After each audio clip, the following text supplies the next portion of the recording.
Fala, galera! Começando aqui, ó, a nossa aula 9.1. Eu, a professora Tabita. Professor Jefferson, sejam todos bem-vindos, galera. Ó, a gente tá sempre lembrando para vocês, e a gente vai destacar nesse início de aula, que a gente vai ficar muito feliz, né, professor Jefferson, se você mandar pra gente a foto da sua turma. Então, o que a gente tá solicitando carinhosamente? Prof, pega a sua turminha antes do início, ou sei lá, no intervalo, vai pra frente da escola, ou fica na porta da sua sala, eu não sei, um lugar, um espaço bonito aí, tá? E faz aquela foto selfie, né, professor? Perfeito. Com a professora aí presencial, pra gente colocar aqui na nossa aula, tudo bem? A gente vai ficar muito feliz falando aqui da sua escola, sua localidade, tá? E o seu professor presencial e, se possível, o nome dos alunos, né? Tem turmas bem grandes, mas aí fica a cargo de vocês, tá bom? Vamos lá, então? Prof? De olho na tela, galera.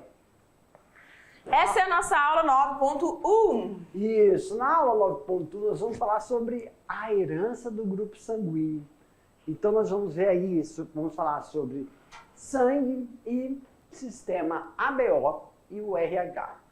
Alelos múltiplos, sistema ABO, fator RH e também vamos finalizar com um tipo de hemoglobinopatias que é a eritroblastose fetal. Eita, ok. Bora. Alelos múltiplos.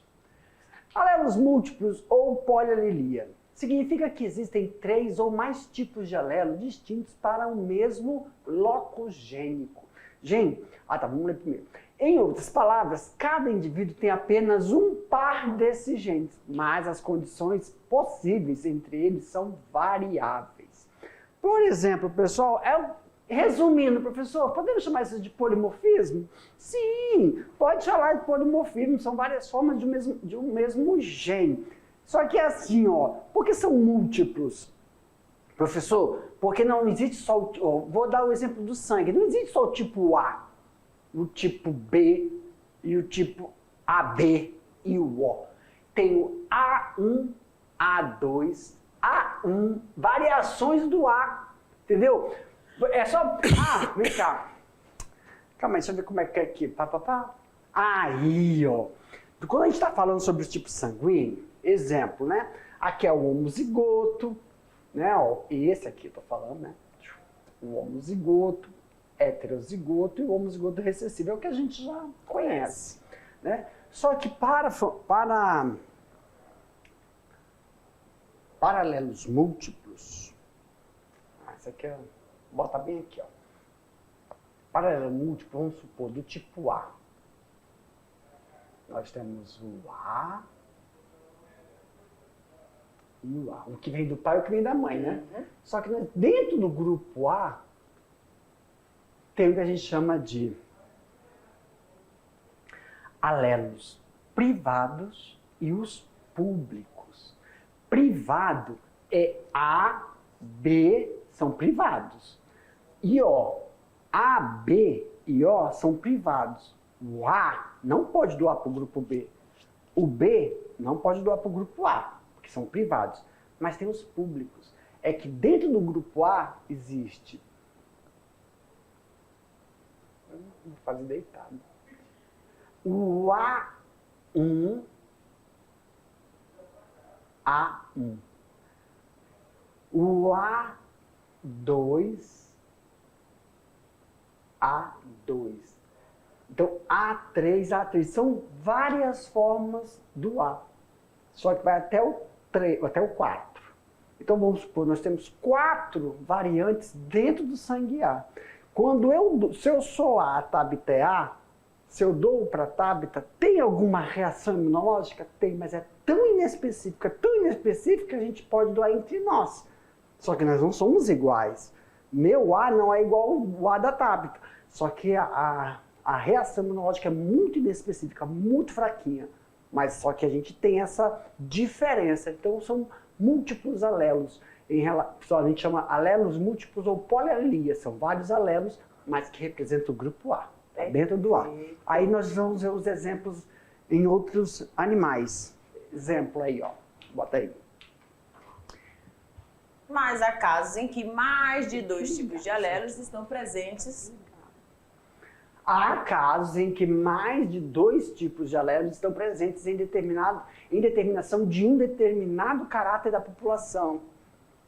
Exemplo, esse tipo de herança é conhecido como alelos múltiplos ou polialelia. Exemplo, pessoal, são os coelhos. Nós temos aí o chinchila, o Himalaia, o Auguste, que são representados para vários, um professor. Então, só uma coisa. Alguém nunca, você não vê, Tatá? Você não vê nos livros coelho preto. Porque ele ainda não está estabelecido. Acredita? Porque de um preto tu pode tirar um branco. Isso não é em relação a alelos múltiplos. Ah, mas ele não é heterozigoto, não tem isso? Não, porque negro, preto, negro, a pelagem preta, né, ela não tem a recessividade. Não tem um preto puro. Ele ainda não se fixou. Então você não vê coelho preto. Ah, mas eu vou lá para a população, vejo coelho preto. É que não está estabelecido ainda. Não está fixo a pelagem dele. Como assim? Você não tem ainda a fixação, efeito gargalo da pelagem preta. Agora, somente essa pelagem é fixa. Você tem puros, tem Chile, Himalaia, Nova Zelândia, mas o preto ainda não tem. Entendi. O professor falou aqui uma palavra muito interessante, né? Do gargalo. Então a gente vai falar sobre evolução nas próximas unidades e a gente vai voltar nesse conceito. Então aqui a gente está apresentando essa unidade para você, essa estrutura da genética, a compreensão da genética, você vai ver que ela é ampla e ela alcança várias outras áreas, né? Para a gente conseguir compreender. Então é uma área se associando a outra para a gente ter a compreensão de uma situação, uma população. Tudo bem? Tudo. Então lá, coisas mais lindas. Ah, gente, deixa a gente pontuar aqui, né? Então, olha só. Em relação a essa polialelia, a pelagem de coelhos dos coelhos, você tem o cesão, vai original, indivíduo, com a pelagem agouti ou selvagem, tá? Que é esse aqui. Aí o CH, que é o chinchila, tá aqui. Que tem as orelhinhas. Não, chinchila não. É o outro. Opa, isso mesmo. Chinchila, desculpa. Aqui. Chinchila acinzentadinho, né? Aí nós temos o Himalaia. Aí sim, a orelhinha. Ai, meu Deus. Que também tem uma questão evolutiva nele, né? Uhum. E aí nós temos o albino, que tem o CA, né? Czinho. Tudo bem? Só para vocês familiarizar com os alelos que representam cada uma dessas pelagens, né? Representando essa polialelia neles. Vamos embora. O quadro abaixo vai representar as combinações entre os alelos e os fenótipos resultantes. Olha aqui. Então, ó, o professor falou ali um tal do gargalo, né? A professora me lembrou isso aqui, ó. Olha o genótipo que você tem para a forma agouti ou selvagem. Cesão, cesão. Cesão, cesão, CH. Cesão, cesão, Hzinho. Cesão, cesão, Azinho. Então, o alelo dominante aqui, ó, que vai determinar o agouti, está aqui. Então, ele vai receber influência, né? A dominância sobre os outros alelos. Quando você tem um chinchila, você tem CCH, CCH. Mesmo que os outros alelos apareçam, ele vai prevalecer para o chinchila. E assim, sucessivamente, até chegar no CA, que é o albino. Tudo bem? Então, você vai ter vários parezinhos de alelos para determinar essa característica de cor, de pelagem de cada um desses animaizinhos, né? Os coelhos. Tudo bem? Agora a gente vai falar sobre um sistema muito legal, que é o nosso sistema sanguíneo. E aí a gente chama a nossa enquete aqui, tá? Sobre a tipagem sanguínea. Segura aí, galera!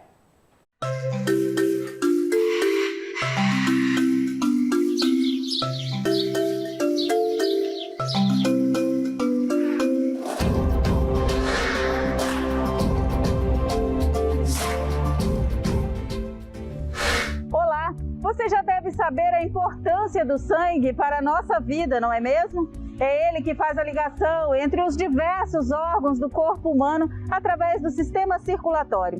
Mas nem todo mundo possui a mesma tipagem sanguínea. A minha, por exemplo, tem fator RH positivo. E você, sabe o seu?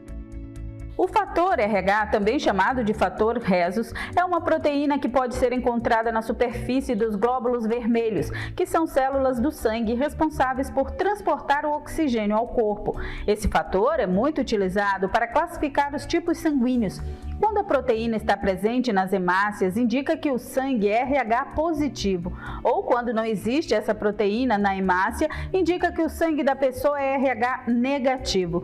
O exame para detectar é feito a partir de uma pequena amostra de sangue que deve ser coletada em laboratório, não sendo necessário nenhum tipo de preparação ou jejum.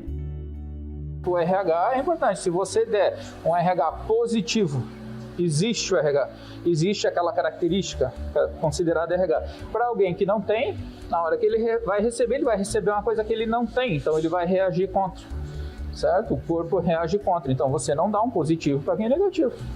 Agora o negativo não tem nada, se você der para quem é positivo não vai acontecer nada.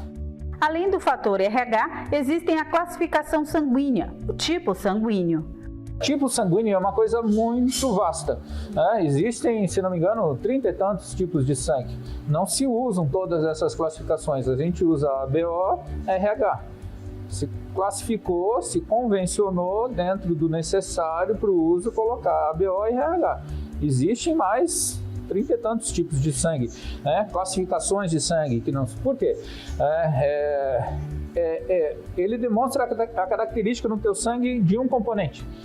Seria o antígeno, ele tem o A, que é uma convenção, ou ele tem o B, ou ele tem os dois, o A e o B.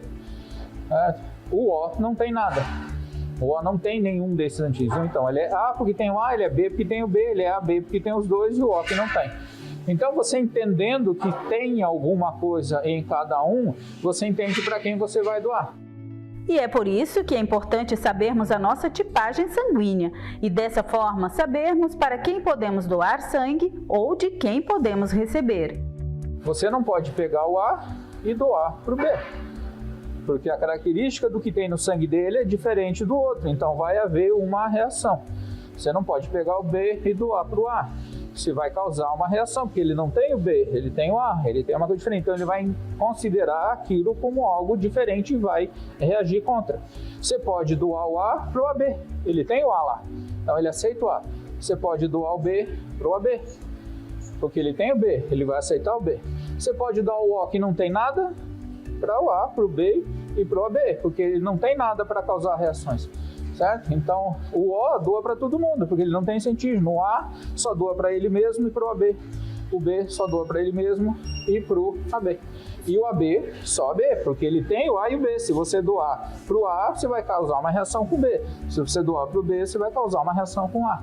Viu só a importância de sabermos o nosso tipo sanguíneo? É útil para garantir que as transfusões de sangue sejam seguras, por exemplo. Além disso, no caso de gravidez, se a mulher for RH negativo e teve na primeira gestação um bebê com sangue do tipo RH positivo, há maior risco dessa nova criança, na segunda gestação, nascer com eritroplasmose fetal, também conhecida como doença hemolítica do recém-nascido, ou doença de Rhesus, em que as células da mãe atacam as células do sangue do bebê, eliminando-as como se fosse uma infecção. Quando isso acontece, o bebê pode nascer com anemia grave, inchaços e aumento do fígado, por exemplo. A gestante precisa fazer tratamento específico. Agora fique com mais explicações em sala de aula.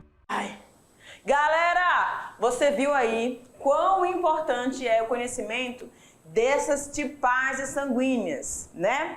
Da relevância que tem, no caso de um acidente, você saber, né, se você tiver em condições, Deus o livre, né? Não desejo isso para ninguém, mas uma situação, você saber falar qual é o seu tipo sanguíneo. Se você ainda não sabe, faz o exame, né? Pede lá a tipagem sanguínea, é um exame rápido, né, professor Jefferson? Com certeza, Tatá! E ele dançando aqui. E aí você solicita, falo mesmo, te denuncio. O que tu fizer de ganhar disso, eu vou. Vocês não querem saber? Eu sei que eles querem saber, Jefferson. Gente, eu vou tirar uma foto, vou filmar esse gaiato. Vamos lá, olha só. Vocês estão ouvindo, né? É o barulho dele. Ó, vamos lá pro quadro, então? Joga no quadro. Aí, galerinha, estamos vendo aí os cromossomos exemplos, né? Menino. O exemplo aí. Nós temos o grupo A, o grupo B, o grupo AB e o grupo O, tá bom? Lembrando, professor, o grupo A, nós estamos vendo ali, ó, nós temos tanto o A. Posso colocar, prof? Pode. Por isso que eu dei uma paradinha. E o A...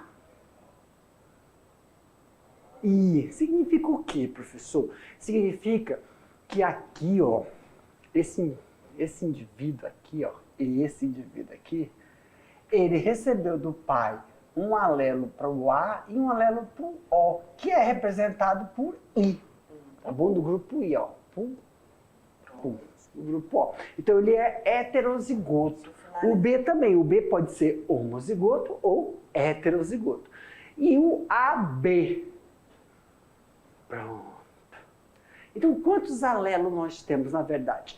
Para o tipagem sanguíneo, nós temos 3. E desses 3, nós temos aí o A, que são codominantes. Como eles são codominantes, eles se expressam em iguais proporções. E o O, que não tem a capacidade de expressar. Só que agora tem uma coisinha. O O não é recessivo, tá, galera?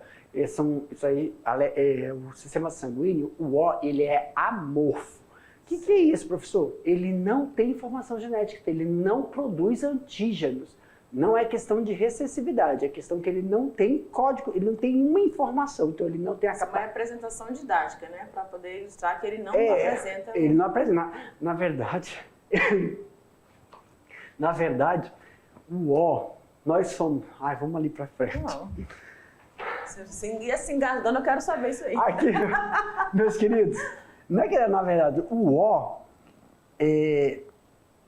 nós temos, o sistema sanguíneo, nós temos para poder expressar o antígeno, nós temos a hemácia, aí tem as proteínas que estão na membrana, então nós chamamos de antígenos endógenos. Tem 2 tipos de antígenos. Tem antígenos exógenos e antígenos endógenos. Antígenos endógenos, ógeno, origem, é que nós produzimos, nós mesmos produzimos antígenos. A de origem é de dentro, endo. Exógenos são antígenos de fora. Exemplo, uma bactéria, né? Uma bactéria, um vírus, uma bactéria entra no nosso sistema, aí o macrófago vai lá, fagocita, quebra, tira um pedaço da proteína e expressa na membrana para avisar o sistema imunológico que tem um invasor. Esse antígeno é exógeno. Então, o que acontece? Isso tudo para poder explicar aqui. A pessoa não tem capacidade de transformar uma proteína precursora em antígeno H. Então, o O, na verdade, é que ele não consegue transformar essa substância em uma substância precursora e você produz esse antígeno para depois produzir o outro antígeno que você recebeu do papai e da mamãe. Então, ele é amorfo, não tem essa informação. Então, não é que ele não, aí que tá. Não é recessivo. Ele não tem produto gênico. Perfeito. Olha lá no quadro, na tabela. Vai lá na tabela. Pronto. Tanto é que a gente não vê representação do O minúsculo. Esse alelo I é de inexistente, tá? Tá bom. A descoberta do sistema sanguíneo ocorreu por volta de 1900 por quem? Carl Landstein. Ele que verificou o processo que ele chama assim, presente e ausente. Apresenta aglutinação e não apresenta aglutinação, né? Ele foi isso. Quem apresentava aglutinação e quem não apresentava aglutinação. Ele visualizava mais ou menos isso aqui que a gente está mostrando, né?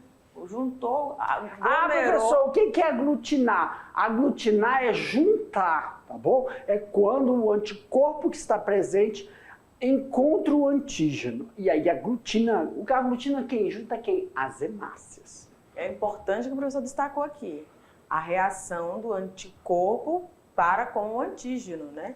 A presença do antígeno é que vai fazer com que haja essa aproximação desse anticorpo tentando combater esse antígeno, que é um corpo estranho, né? Qualquer corpo estranho no nosso organismo vai ativar essas defesas, né?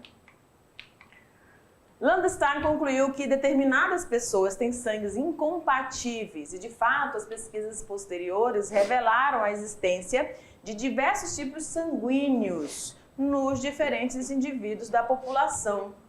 E aí a gente tem esse quadrozinho aqui, quando a gente representa cada um dos tipos sanguíneos. Então, pessoal, para mostrar aí, ó, o grupo A, grupo B, grupo AB e grupo O.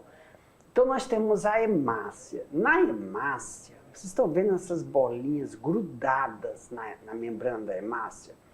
Então, vamos supor... Parece uns palitinhos de pirulito. Isso, Tatá. Então, a gente está vendo aí, ó, uma é redonda no A, a outra tem um formato de losango no B. Esses são o quê? Os antígenos. O antígeno A está na membrana da hemácia A. O antígeno B está na membrana da hemácia B. E do AB, eles apresentam os dois. E o O não apresenta nenhum tipo de antígeno. Então, pessoal, quem apresenta antígeno A,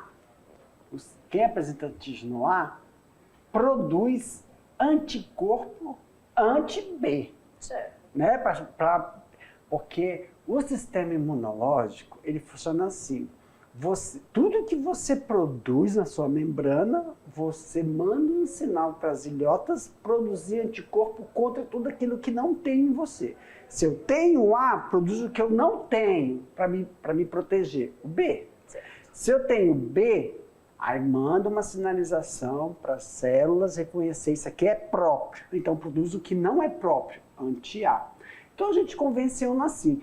Quem é do grupo A apresenta aglutinogênios, que são os antígenos. Nós chamamos de aglutinogênios.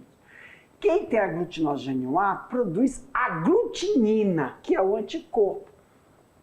Deixa eu colocar aqui. Aparece lá solto? Não. Aglutinina. Tá aí, ó, os aglutinogênios. E a aglutinina. Então, aglutinogênio é quem sofre. Né? Desculpa, aglutinogênios é quem sofre. Aglutinina é quem age, né? Age. Então, o anticorpo age na membrana. Exemplo. Vem cá, Tatá. Olha só, pessoal. Se eu sou uma hemácia e aqui eu sou os receptores. Pode abrir, meu diretor? Abre um pouquinho a tela aí que eu vou... Isso. Olha só, galerinha. Se eu sou uma hemácia, poxa, eu podia ter construído uma hemácia. Eu sou uma hemácia A, olha como é que aqui meus antígenos. Ou Deixa eu fazer aqui. Ou aglutinogênio. A Tatá é incorporada no sistema, só que ela é um anticorpo. Então, olha como é que a mão da Tatá encaixa direitinho. Então, ela age em mim, fazendo com que ela... Deixa eu encaixar, menino. Ela aglutinou aqui, só que aí você não aglutina em mim, você vai aglutinar em outra hemácia. Vamos supor que tivesse uma outra hemácia. Certo. Então, a Tatá com um anticorpo anti-A, ela pega, gruda e gruda em outra hemácia. Quando ela gruda em todas as hemácias ficam eles fazem um glomérulo, né? Várias hemácias vão perdendo a função, porque a hemácia ela deixa de funcionar porque ela começa a modificar a forma, que é uma forma esférica e bicôncava, e perde a função por causa da aglutinação. Isso solta uma sinalização para o sistema que os macrófagos não reconhecem mais como próprio e começa a atacar o sistema. E aí a pessoa fica... falta de ar, se tomar o tipo sanguíneo errado, não é isso?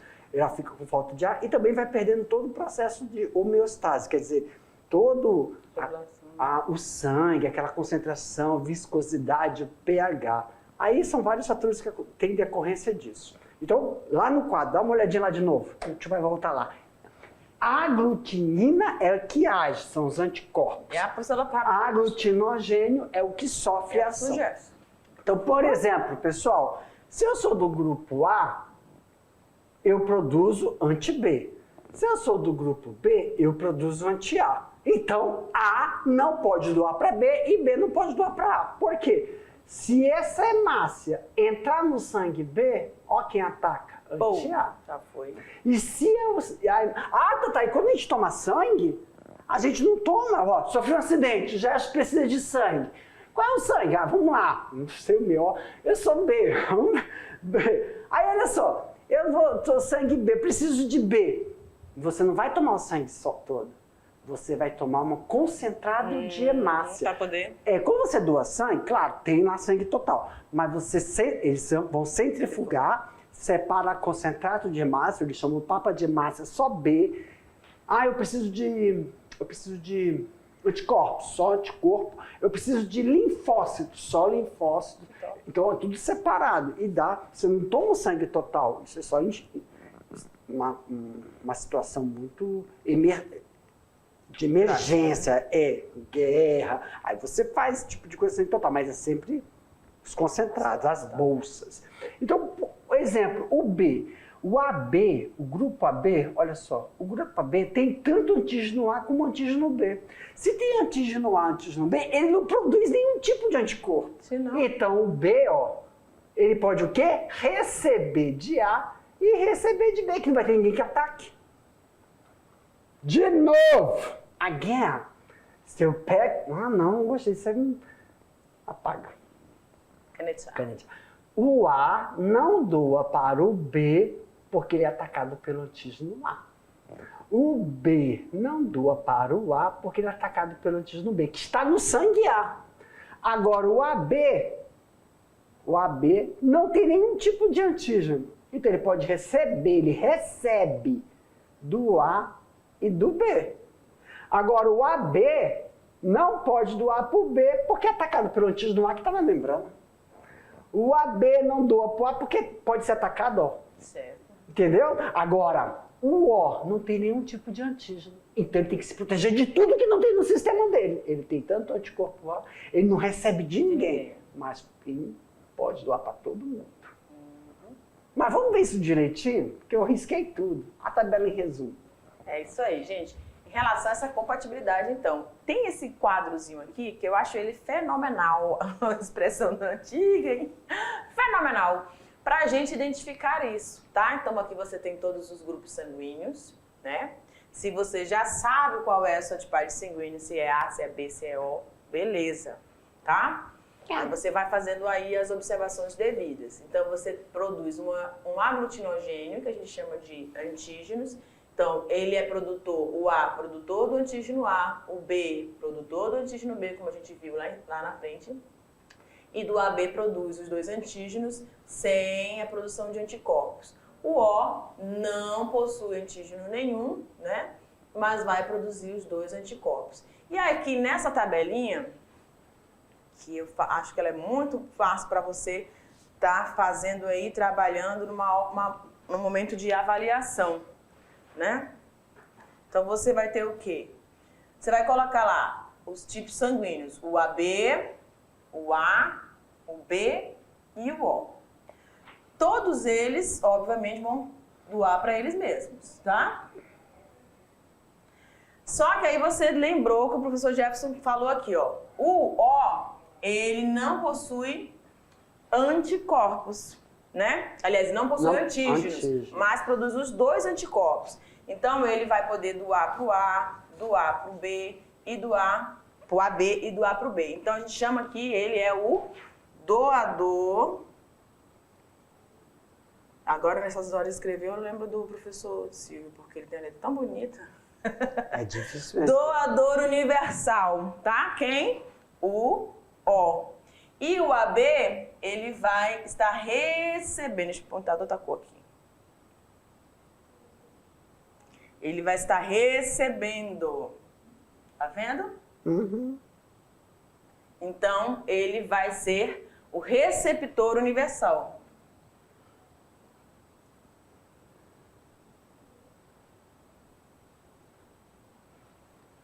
Tudo bem? Então esse quadrinho aqui, ele é bem um macetezinho bem legal para você, na hora da sua avaliação, você só coloca os tipos sanguíneos e você vê quem é o doador e os receptores. Ali você consegue fazer rapidamente esse jogo de Pra você lembrar, né? Porque às vezes a gente vai se equivocar, né, professor Jefferson? É verdade. Enfim, tá bom? Tá bom. Agora, como é que ocorre esses genótipos presentes em cada um desses fenótipos, né? Então, o fato de você ser A, ser B ou AB ou O é o teu fenótipo, tá? E os genótipos estão aqui representados, né? O indivíduo A, tá? Com tipo sanguíneo A, ele pode ser isão, azão ou isão com, a gente representa o izinho, que o professor Jefferson já destacou, não representa recessividade, e sim a Não tem produção, não tem produto aquela gênico. palavra que tu falou, inexistente. Não tem produto gênico inexistente. Sem informação. Isso. Então aqui você tem a descrição dos genótipos para cada um desses fenótipos. Certinho? Certo. Só que quem está vendo essa aula está lembrando que, professora, mas eu já sei meu tipo sanguíneo. E o meu tipo sanguíneo, ele é B. Só que ele é B negativo. Ou o Rafaelzinho que está aí do lado de vocês, ele é O e ele sabe que ele é O positivo. E o que significa isso, né, professor Jefferson? Fator RH. Exatamente, que é a nossa segunda ênfase aqui nessa aula. Vamos lá? Então, para essa parte, a gente vai pedir aqui uma enquete rapidinho sobre a doação de sangue. Vamos lá.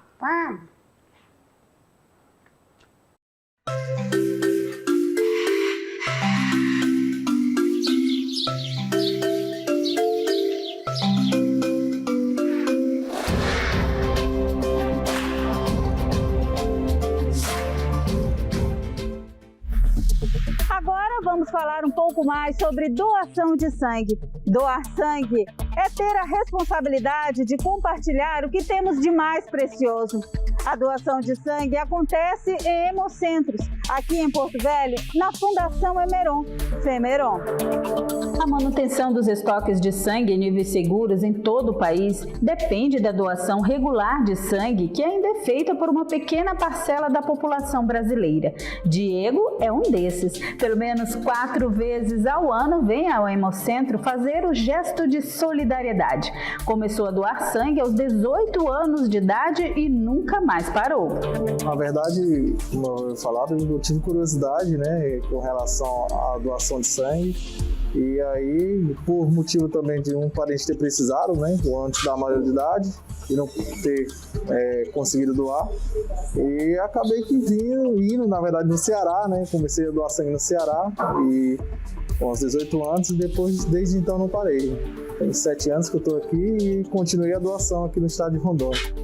Doação de sangue é um processo pelo qual um doador tem seu sangue coletado para armazenamento em um banco de sangue ou hemocentro para o uso posteriormente em uma transfusão de sangue ou conforme a necessidade. Uma bolsa de sangue pode salvar até 4 vidas. Uma bolsa pode gerar até 4 seriam 4 doações, ou um sangue total, ou 4 derivados, onde você possa usar só o plasma, ou só plaquetas, ou concentrado de hemácias, ou sangue total, quer dizer, uma série de coisas que pode ser usada na medicina hoje. Quer dizer, uma bolsa pode virar até 4 tratamentos. A pessoa que venha e já faça toda a sua avaliação para ser doador de medula também, no caso de uma necessidade, né? E que a gente tenha rotineiramente sangue para ser utilizado em todas as necessidades do estado inteiro. Isso é o ideal, né? Esse doador é o que mais se precisa. E a gente vive com as intercorrências. O acontecimento da endemia com a Covid atrapalhou bastante. É lógico, atrapalhou em tudo, todo mundo, em todas as condições. Mas a necessidade de sangue continua a mesma. A retirada dos hemocomponentes é feita por um processo de centrifugação e separação. Primeiro, o plasma é separado das hemácias. Em seguida, ele é novamente centrifugado para a separação das plaquetas. O sangue é um tratamento universal, não tem faixa etária, não tem classe social, não existe se é hospital particular ou é público, desde cirurgias eletivas, tratamentos, doenças, emergências. Então, a necessidade de se ter sangue hoje na medicina para tratar necessidades de todos os tipos é vital e nunca se sabe quem vai precisar. No Brasil, pessoas com idades entre 16 anos, com autorização ou acompanhado pelo responsável, até os 69 anos de idade, podem doar sangue. É preciso pesar no mínimo 50 quilos, estar em bom estado de saúde. O candidato também deve estar descansado, não ter ingerido bebida alcoólica nas últimas 12 horas antes da doação, não fumar e não estar em jejum. No dia da doação, é imprescindível levar um documento de identidade com foto. A frequência máxima de doações por ano é de 4 vezes para o homem e de 3 vezes para a mulher. O intervalo mínimo deve ser de 2 meses para os homens e de 3 para as mulheres. A doação dura em torno de 40 minutos, tempo pequeno para um gesto tão nobre. Eu vejo que há uma possibilidade de você conseguir ajudar as pessoas de forma indireta, né? Sabendo que o sangue é vida para todo mundo, né? Então, qualquer procedimento que hoje em dia exige o sangue não é algo artificial, é algo natural que deva ser vindo do corpo humano e da melhor forma possível, que seria de doação, né? Não uma fabricação em processo artificial. E se puder, siga o exemplo do Diego. Seja um doador de sangue, doe vida. Agora fique com mais explicações em sala de aula. Galera, é isso aí. Olha só, como importante é, né, a gente saber, na hora que a gente saber o nosso tipo sanguíneo, para que a gente não incorra em algumas situações aí de equívocos e causar todos aqueles transtornos que a pessoa vai ter reações a respeito desses anticorpos reagindo sobre esses antígenos que estão ali nas hemácias, né? Então joga lá no quadro, olha lá. Então a gente tem o Landstein, né, que pegou cobaias e foi fazendo essa análise desse sangue e aí acabou verificando a produção de soros, né, onde nesses soros você conseguiu ver o quê? A presença de uma coagulação também. E a isso ele determinou o fator RH, onde 85% das pessoas havia aglutinação e apenas uma percentagem de 15% não aglutinava. Então, quem não aglutinava, RH negativo, quem aglutinava, RH positivos. E aqui, nesse caso, a gente já tem apenas 2 alelos, o R e o Rzão e o Rzinho. Tudo bem? E aqui a gente tem uma tabela para mostrar para vocês como que ocorre essa recepção do sangue a partir de cada um dos tipos sanguíneos, sendo ele B positivo, negativo, ou O negativo e positivo, tá bom? E aqui a gente tem uma porcentagem de qual é essa frequência para cada um desses tipos sanguíneos. O que a gente pode destacar aqui nessa tabela é que o tipo AB, ele vai receber tanto de positivos quanto de negativos. Tudo bem? Então vamos falar aqui sobre a eritroblastose fetal, que é uma situação bem complicada. Vamos lá? Pessoal, vamos lá. A eritroblastose fetal, ela acontece da seguinte forma: mulheres negativas que casam com homem positivo, se o filho for positivo, na primeira gestação, a mãe vai criar anticorpos contra o RH, o fator RH positivo.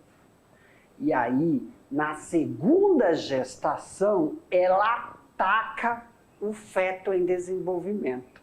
Então, quando a mãe, ela tem o primeiro filho, ela é negativa, tem o primeiro filho positivo, ela recebe uma imunização para que ela possa, na próxima gestação, não atacar o filho. Isso é muito importante. Por quê, professor? Porque pode ocorrer abortos. Se não ocorrer abortos, quando ela está atacando, né, na segunda gestação, pode dar vários problemas e a pessoa nascer com alguns em problemas neurológicos. Perfeito, professor. Então, aqui são os sintomas: anemia, icterícia, que é aquela pele amarelada, tá? E essa eritroblastose fetal, ela pode ocasionar uma outra doença chamada de Kernicterus, tá? Que é o depósito da bilirrubina em núcleos da base cerebral, ocasionando um retardo mental. É isso aí, galera. Então, essa foi a nossa aula 9.1 e a gente já volta com a nossa revisão. Tchau, gente. Tchau, tchau.